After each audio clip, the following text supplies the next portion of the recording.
Ladies and gentlemen, boys and girls, children of all ages, welcome to Sox on Tap. Tony, my first reaction is just, fuck yes, let's go.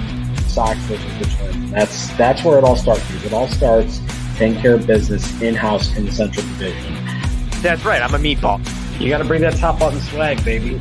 It is always great to beat the Cubs. And I'm a homer, so I always say they're gonna. Dallas Keuchel Lamson got some beards that you should be afraid of. What everybody said when he gets out there, it's me versus the other guy, and I'm going to beat him. So I just love that mentality. It's cool and fucking tough. Steve, would you say that Tony is mad online? I would definitely say that. The White Sox winner.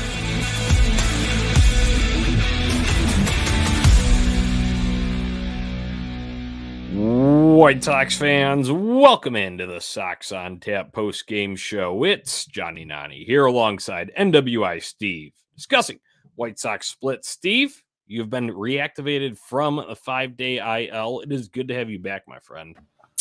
Hey, yo, Johnny. Just want to start off by saying the rumors of my demise were greatly exaggerated.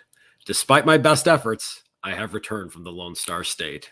All right, it's great to have you back, Steve. I'm sure we'll get some of the debauchery that went down when the White Sox were in Texas. But today on the docket, we got a White Sox doubleheader split. We've got Tim Anderson's injury, a whole lot of stuff to talk about. But let's just go initial thoughts from the day. How are you feeling as a White Sox fan after all that transpired on this Tuesday? Very mixed bag of emotions, obviously.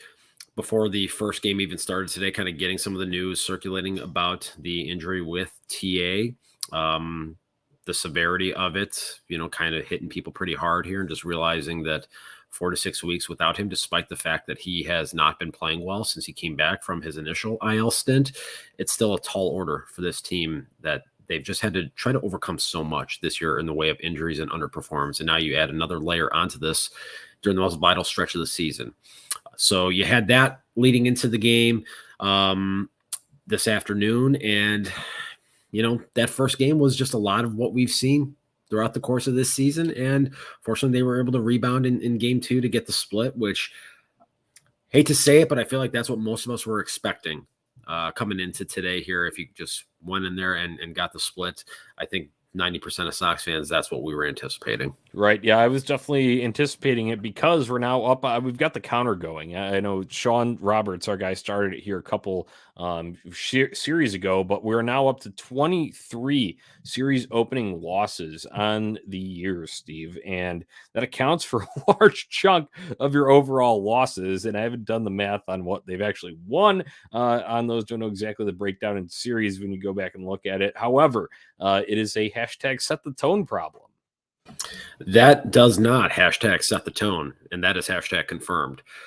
I don't know what it is. I can't for the life of me understand how this team just can't get off on the right foot when they are beginning a series. We see them lose games a number of different ways. We see them do it with poor execution defensively, bad pitching, no timely hitting. So it's not like it's just been one root cause of the issues, but much like the entirety of the season, a multitude of different issues that just rear their ugly head anytime a new opponent comes in. Yeah, right. And as we're talking about a split here, obviously it's a doubleheader, so they were, like you'd mentioned, able to salvage game two of this one. But man, the lack of offense here, even in that, game one, you lose 4-2. Game two, you win it 3-2. You don't feel that great because the end was a little shaky. We'll get to that in a little bit there. But man, the bats, obviously outside of that kind of outlier, feels like that Sunday was in Texas, bats have been dormant since they left the south side of Chicago. This is just who they are at this point. This is not a good offensive club for a variety of different reasons that we've talked about all year. They don't work pitches. They don't take walks. They don't hit the ball in the air. They don't hit the ball out of the ballpark. They're a singles factory. It's just not a good offense, all things considered. And it was on full display there tonight in both games, actually. Yeah, it is. I mean, it's sad just because when you go and write out the lineup on paper, all these we've talked ad nauseum, right, about the underperformance of so many guys, and obviously now you've got a guy in Tim Anderson. I know he wouldn't have been able to play in game one, but still, he's on the shelf, so there's not even a chance for a kind of resurrection there late season to get him going, like you had mentioned, out of that funk from when he initially returned from the injured list. And then you got the major underperformance from guys like Yasmani Grandal. Luckily, Eloy's hitting right now, but even Abreu wasn't Augusting, as our guy Sox Insane put in game 2 there when he needed to step up. There's a clutch situation in game 1 too, in which he could have really stepped up and given the White Sox a chance there. But man, it's just sad to see at this point because Steve, it's like we're all kind of looking for a I guess jump start, a spark, something of some sort, and it just feels like it's never going to come. And it's kind of depressing to say here, even after a win in game 2. It really is. And just considering the fact that we've got 52 games left in this season here. So time is really of the essence. You go back, 2 weeks ago when we talked about this stretch of games against sub 500 teams, and they are not taking advantage of this, unfortunately. You just keep hoping that, today is going to be the day that all of a sudden it's going to click and they're going to go on a run where they win 13 out of 20, because most teams do that over the course of a 162 game season. If you get to the playoffs, you have that stretch where you win 13 or 14 out of 20, but this team just, nothing inspires confidence that they will be able to put together one of those stretches because of the calamity of different issues that we just see on a night in and night out basis. Yeah, right. That's a good way to describe it there. So, all right, we'll dive into these topics a little bit. Game 1, game 2, breakdown in Tim Anderson's injury. But before we do that in depth here, make sure listeners are subscribed on Tap Sportsnet on YouTube. Go jump in the comment section here, and we can feature them here live during the show. Make sure to follow us on social media at Sox on Tap, at On Tap Sportsnet, and ontapsportsnet.com is your place to go for all Chicago sports literature and podcasting needs. All right, Steve, let's start it off from the top. Game 1 today, and it was Lance Lynn Day on the mound. Long ball hurts him in this one. It wasn't a terrible outing. We've seen much, much worse when Lance gets really spotted up. However, the big hits were ultimately end up being the detriment for him, and the offense was not able to pick him up. I'll go back and harp on that once again. Yeah, you almost had to kind of wonder if the news about Tim's injury just kind of deflated this team going out there, because you look at the plate approach, and I'll use that term very loosely there, especially in game 1, that first 2 innings there, they saw 16 pitches total in those first 2 innings. And I was half serious when I tweeted. I thought they were going to get Maddoxed just because they were going out there and they were just swinging just to swing. Luis Robert, his first 2 at-bats, swung at 2 pitches, hit 2 ground balls. This is just, it's so irritating to watch this team. I mean, it took until, what was it, the 4th or 5th inning of game 2 for this team to get a walk. That was the first walk they'd had since like the 3rd inning on Sunday. They just refused to go up there and see any kind of pitches and get themselves into any quality hitters counts.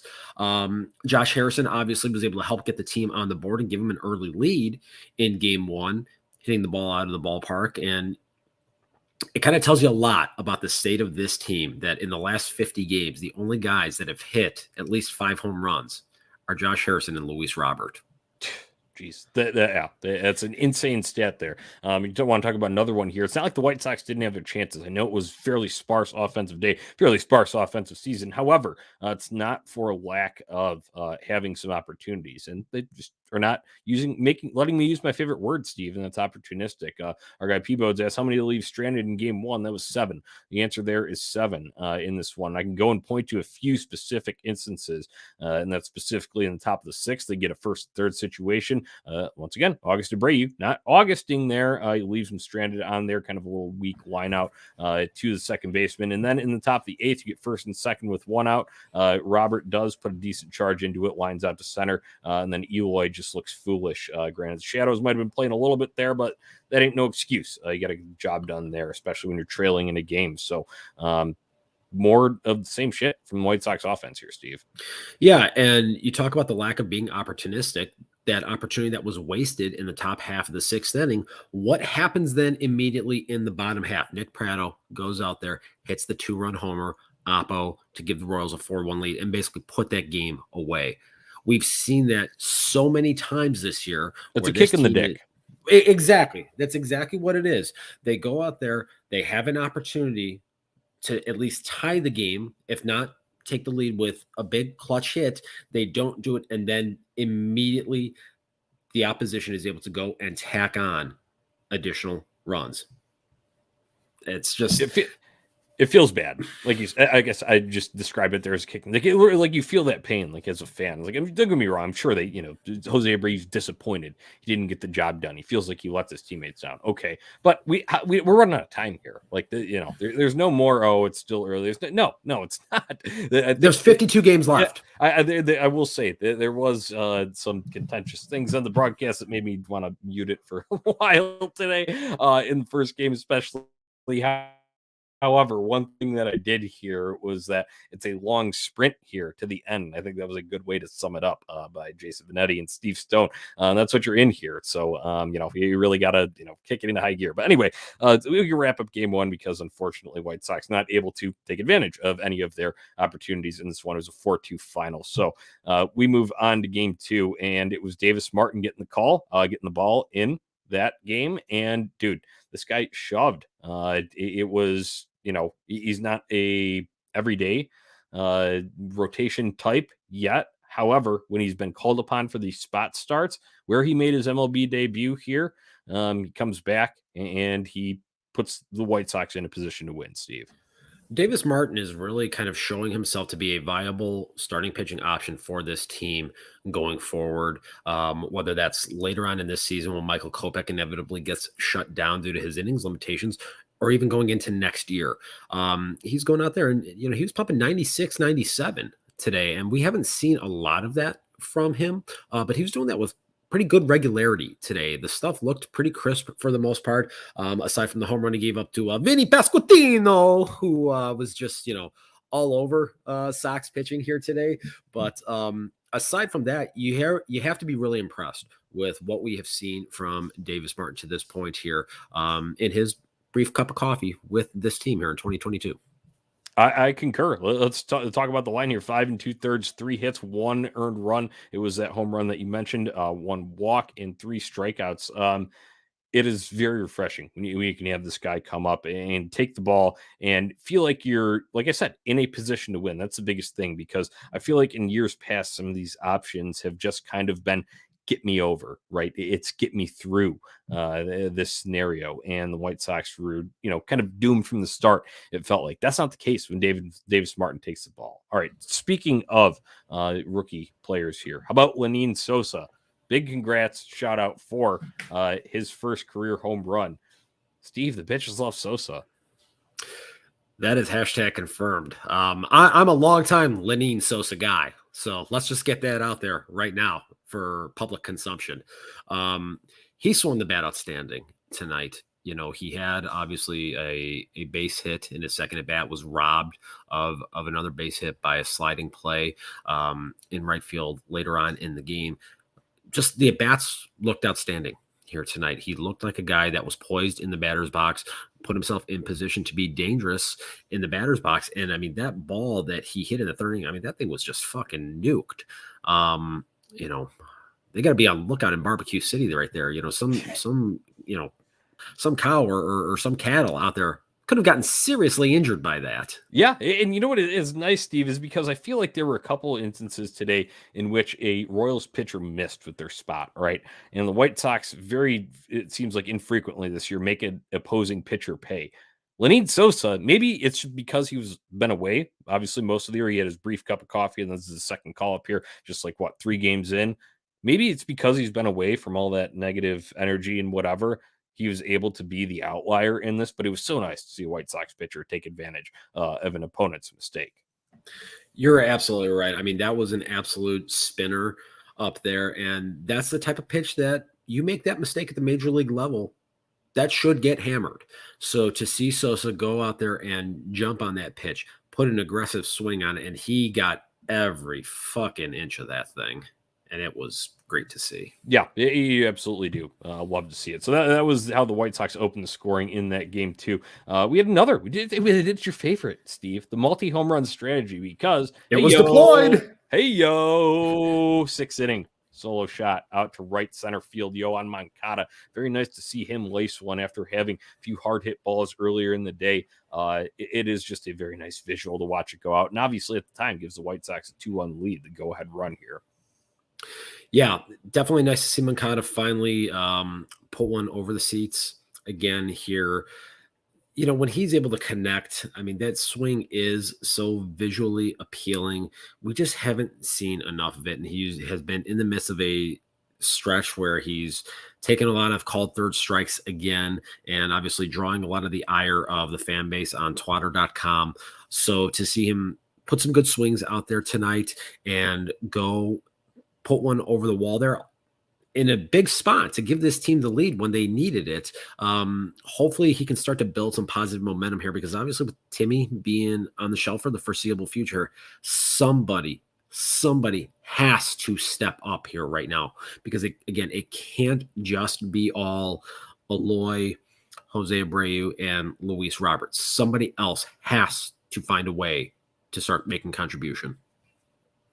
Right, and that's something that I think that we talked about when we kind of convened for the All-Star break and did our special here. And sure, we identified Yasmani Grandal as next factor, but I believe Yoan Moncada was also a name mentioned in that mix as well. So good to see him get going. And Steve, I will say, I understand, and their rightful ire was drawn by him over the weekend for his performances showing in Texas. However, I feel like in the past, these stretches have extended longer where he just looks really clueless and he's really looking at a whole lot of things. Well, it was nice to see it even in game one. I know the results weren't there, but he was at least starting to hammer some balls, hit them hard there. So it was good to see that break out, at least just from my observations. What the hell do I know? But like I said, it feels like in the past that kind of stuff is strung out longer. So hopefully this is the start of a turnaround for Rio on seeing one go over the wall. So White Sox would need one more, though, Steve, and they were able to get it courtesy of our guy Tony on Tap's baby boy, Gavin Sheets. Let's talk about the sequence, though, in the top of the eighth inning.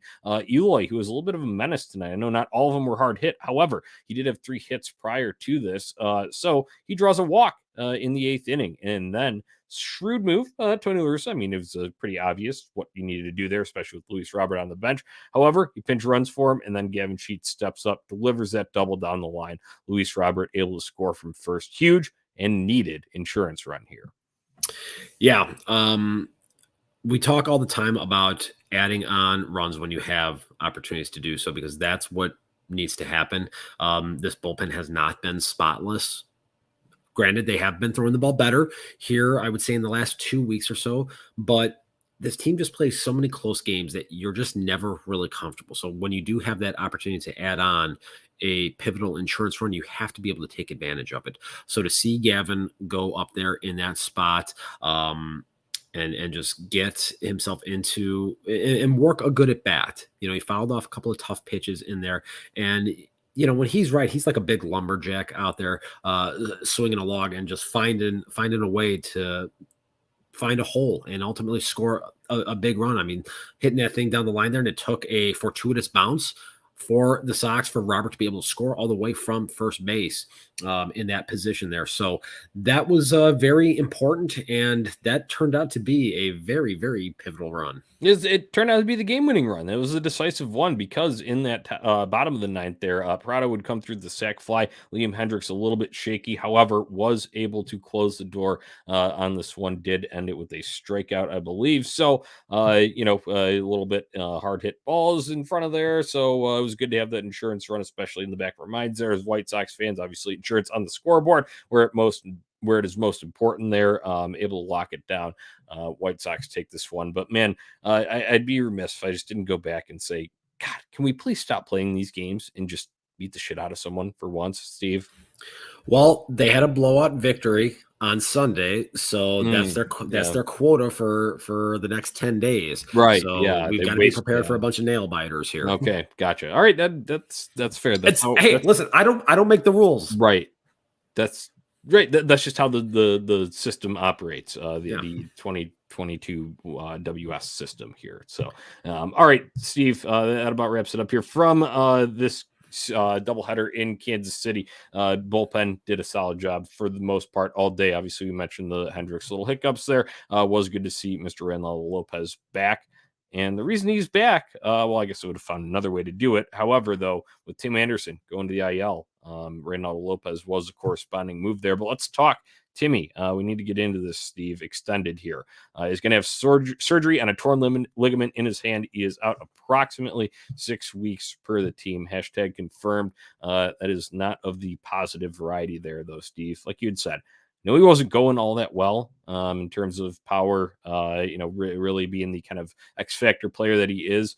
But when you're in a stretch run, chasing a pennant or just chasing a division title, chasing a playoff spot, whatever you want to set the goal here for the Sox readjusted goalposts, losing your starting shortstop is never a positive development. No, it's not, particularly when you don't really have viable internal options to fill that void.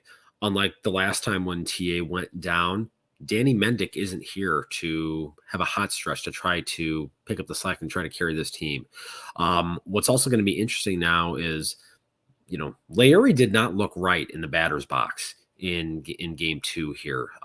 He was moving around very gingerly out there. So if he somehow has something going wrong here, we could be in a position where we might see a lot of Lenyn Sosa. And, I just pure speculation here, but like if it's a scenario where Larry has to go down and has to get IL'd, they're going to be in a spot where they might have to just immediately call back up Romy Gonzalez, who literally just got back to Charlotte tonight. So you're really going to be in a very precarious position here with your middle infield. Josh Harrison takes another one off the elbow today. So it's just, they've got infielders just dropping like flies right now. So how they're able to rearrange all of this furniture here in a very pivotal stretch run that is coming up, this is going to be, I'm going to be honest, a little scary to see what is going to happen right now. And knowing that Tim isn't going to be back for at least 6 weeks, anytime it's a hand injury, I personally think that the estimates that are given are a little bit on the conservative side. You just have to hope that everything goes okay with this surgery. And, because losing Tim for anything more than that 6 weeks time frame here really could be the death nail in this 2022 season, unfortunately. Yeah, and I want to talk that timeline here, because if you're talking about 6 weeks, okay, we are here recording this on the night of Tuesday, August 9th, and I go and I count here. 1, 2, 3, 4, 5, 6. Okay, that's putting him back in, and that's if all goes well. And now you got to consider possible rehab assignment ramping back up. How good does it actually feel there? We're talking, like I said, 6 weeks exactly from the day is September 20th. And I know the season is extended a little bit. Those series that were wiped out because of the lockout at the beginning now bump back to the end. So there is a little bit of kind of an extra week there at the end. That may be the kind of savior for Tim Anderson if you are going to get him back into any games, and that obviously is implying that this team does make it into the postseason there. However, getting there without him is going to be a struggle, Steve. I know you talked about it's going to be interesting to see how they rearrange the furniture. I like the way you put that there. I would be remiss. I know they're not going to do this, but in the back of my mind, I was thinking, would you go to the warehouse for Colston Montgomery? I would not. I wouldn't either, but I'm just saying, we're in the situation, like you'd said, with all those factors. It made me think about it. Yeah, I just think that it's going to be a situation plugging Lenyn Sosa onto the 40-man roster was for something like this.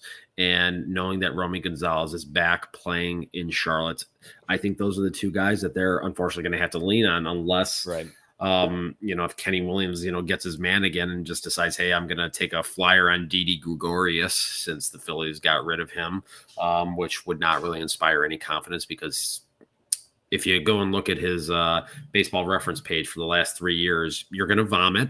So I'm going to warn you in advance. Don't do it. I did it for you. So just trust me on that one. There's just not good options right now. Right. Yeah. all because Adam Hazley had to be a fucking idiot and destroy Danny Mendick. Yeah, no, it really. You go and look back at some things that happened earlier in the summer, and that really is kind of biting you in the ass right now here. However, I think it will be a lot of Lenine Sosa, and at least some returns here tonight look good. So I like that, and you never, like I said, you don't want to lose your starting shortstop. It never bodes well. It's never a good thing.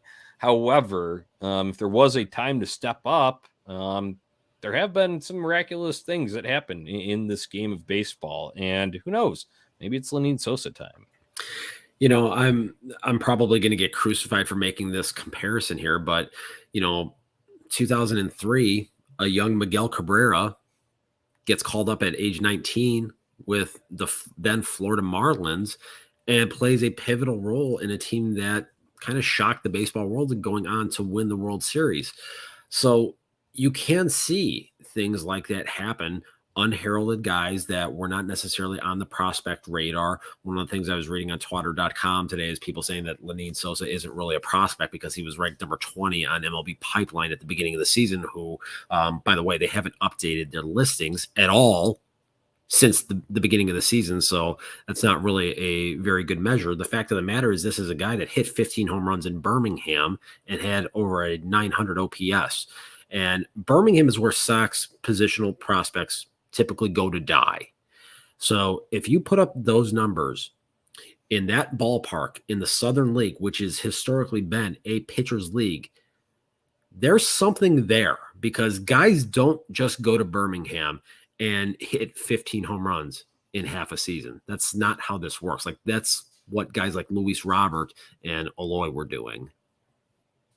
Yep. So, hopefully Lenine can, get an opportunity, get some consistent playing time so that he can try to build a rhythm out there, because I think one of the worst things that can happen is just him sitting for days at a time and then being thrust in against quality major league pitching. I don't think that that's really going to be a good scenario for anyone. So again, we're going to have to just wait and see how all of this gets managed going forward. Right. I guess the what you can take away from this is it's not an easy task to replace Tim Anderson. I know there was a portion of the fan base, myself included. I wanted to see more from Tim Anderson, right? We wanted him to be the X factor. Last year at this time, we were talking about one of the most electric games in White Sox history, right? We were talking about the Field of Dreams walk-off and all the swagger and fanfare that came with it. We wanted Tim Anderson to bring that back, and especially down the stretch here for this White Sox. Well, guess what? They got to be made of some stern stuff here if they're going to be able to power through that and at least patch together some sort of replacement, whatever that mix may be. Obviously, Lenine Sosa, Romy Gonzalez, if he does get the call here, and then we'll see what happens. Like you'd said, Lurie looked like he was battling something there. Josh Harrison did get hit in the first game of this doubleheader, so we shall see. Won't be an easy task, but that's what the White Sox are dealt right now. So they're going to have to play him. Steve, they've got another game coming up tomorrow. That'd be Wednesday, August 10th. Just one game on this Wednesday here following a doubleheader. It is Dia de Cueto. Johnny Cueto taking the bump against Chris Bubich for the Kansas City Royals. Man, you got to feel good about Johnny Cueto going to the hill. Anytime John Cueto takes the mound, I get the giggles a little bit. Just watching him go out there doing his little shimmy, disrupting the timing of the hitters. He's one of the few guys on this team that's actually been really fun to watch this season, and a guy that most of us didn't really have any expectation for coming into the year. And all he does is go out there and put this team in a position to win. He does it with a lot of cunning and guile at this point. It's not the stuff anymore like it was earlier on in his career, but he's a veteran. He just knows how to pitch, almost of the Bartolo Colon ilk, where he's just going to find different ways. He's going to cut it. He's going to sink it. He's going to be around the strike zone the entire time, and he's going to give this team a chance to win a baseball game. I like it. Hey, we were talking about Johnny Cueto. He deserved much, much better last time out in that series opener at Texas on that Thursday evening. So, boys, if you're listening, someone from the Sox, please put up some runs for this guy. Give him some run support. Shit, we'd like that for all of our starters. But, man, when you go and look at Johnny Cueto, I believe he's up to 12 quality starts, and he's only made like 14, 15 total for this team. And his record, I know records, pitching records doesn't mean anything, wins and losses. We're beyond that. We use better measures to talk about how successful a pitcher is. However, that is still indicative of, if he's having a quality start along with those outings, that means he wasn't getting run support. That's what I can deduce from those basic standard statistics. And that means it's time for the White Sox to score some runs here. Who's going to help them do it, Steve? Pick the click time. Well, Chris Bubich, lefty, going to be on the mound for the Kansas City Royals. I think the AV Club is going to get together tomorrow for a little showing of Vaughn Gone Summer. Oh, I like that. That's a good one there. I like that. Yeah. That's right. You mentioned you got Chris Bouge, a lefty there on the mound. I will go with Eloy Jimenez.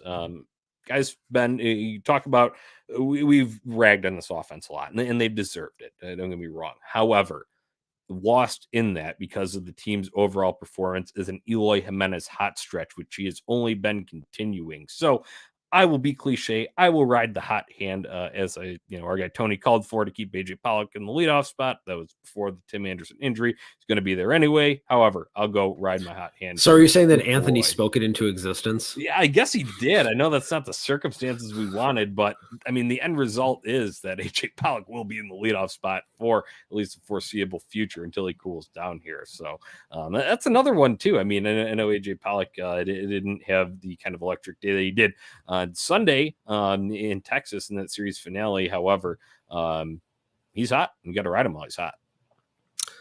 It's all they can do at this point. 52 games to go.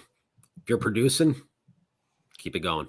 Yeah, need someone to do it. So, all right, that'll about wrap things up here for this edition of Sox on Tap. Everybody, thank you for tuning in. Make sure you're subscribed to On Tap Sportsnet on YouTube. Jump in the comment section, and we can feature them live during the broadcast. OnTapSportsnet.com is your go-to spot for all your Chicago sports literature and podcasting needs. You can go and follow us on social media at Sox on Tap and at On Tap Sportsnet. We will be back at it tomorrow night after the White Sox hopefully destroy Kansas City Royals. Offensive outbreak would be nice. So until next time, Steve, White Sox forever. White Sox for life.